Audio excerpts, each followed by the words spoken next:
பொதுமக்களுக்கு நல்ல அறிவுரை வழங்கக்கூடிய கதாபாத்திரத்தில் தான் புரட்சி தலைவர் எம்ஜிஆர் நடித்திருக்கிறார். குடித்துவிட்டு கும்மாளம் போட்டு பாத்திரத்தில் அவர் நடித்தது வரலாறு கிடையாது. குடித்தவனை கண்டித்து அவனை திருத்துகின்ற கதாபாத்திரத்தில் தான் புரட்சி தலைவர் எம்ஜிஆர் நடித்திருக்கிறார்.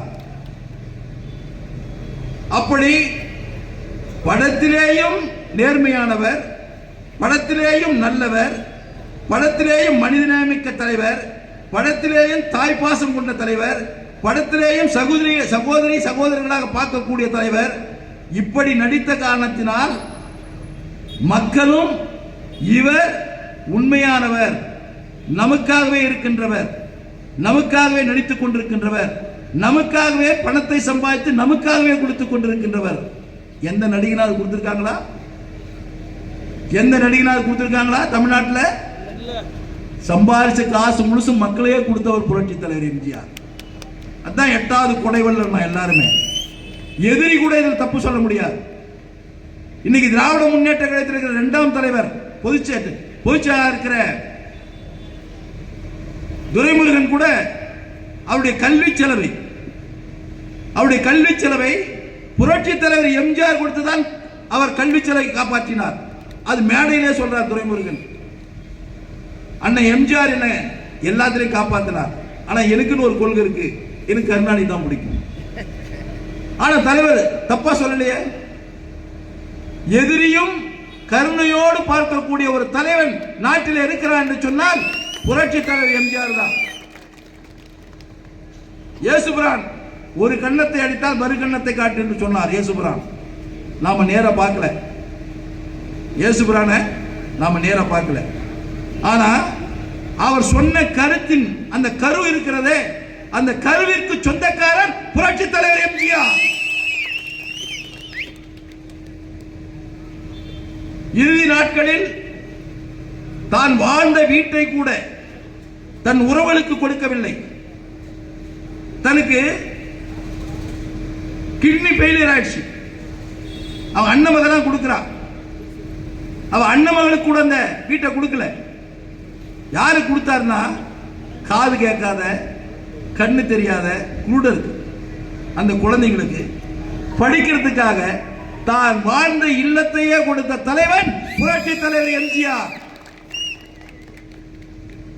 பாருங்க, அப்படிப்பட்ட தலைவனுக்கு நாம் இன்னைக்கு விழா எடுத்துட்டு இருக்கிறோம். மக்கள் அவரை நேசிச்சனாலதான் அண்ணா கட்சியை உருவாக்கினா கூட இந்த கட்சிக்கு சொந்தக்கார அண்ணான்னு நினைக்கல மக்கள்.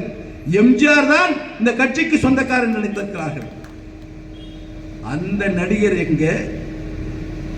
இப்ப இருக்கிற நடிகர்கள் எங்க? இங்க இருக்கிற நடிகர்கள் உடனே பாட்டில் ஓபன் பண்ணிடுவான், சாராயத்தை குடிச்சிடுவான், 4 பொண்ணுங்களோட டான்ஸ் போடுவான், 100 பேர் அடிக்கிற மாதிரி ஷோ காட்டுவான். அவங்க எல்லாம் அரசியலுக்கு வந்து என்னத்தை பண்ண போறாங்க? மக்களை நேசிக்கக்கூடிய தலைவன் வர வேண்டும். அவர் எந்த தொழில் இருக்கிறாங்கன்றது முக்கியம் இல்லை. ஏழை மக்களுடைய உணர்வுகளை, அவர்களுடைய நிலைகளை அறிந்து கொண்டு அவர்களுக்காக போராடக்கூடிய சிந்தனையுடைய தலைவன் நாட்டிலே கட்சி நடத்த வேண்டும், அவன் ஆட்சிக்கு வர வேண்டும்.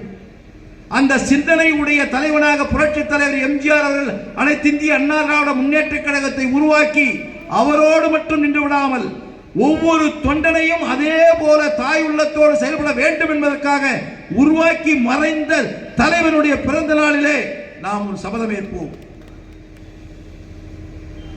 புரட்சி தலைவர் எம்ஜிஆருடைய ஆட்சி மீண்டும் வர வேண்டும். அந்த தாயுள்ளத்தோடு இருக்கிற ஆட்சி வர வேண்டும். மக்களை நேசிக்கக்கூடிய ஆட்சி வர வேண்டும்.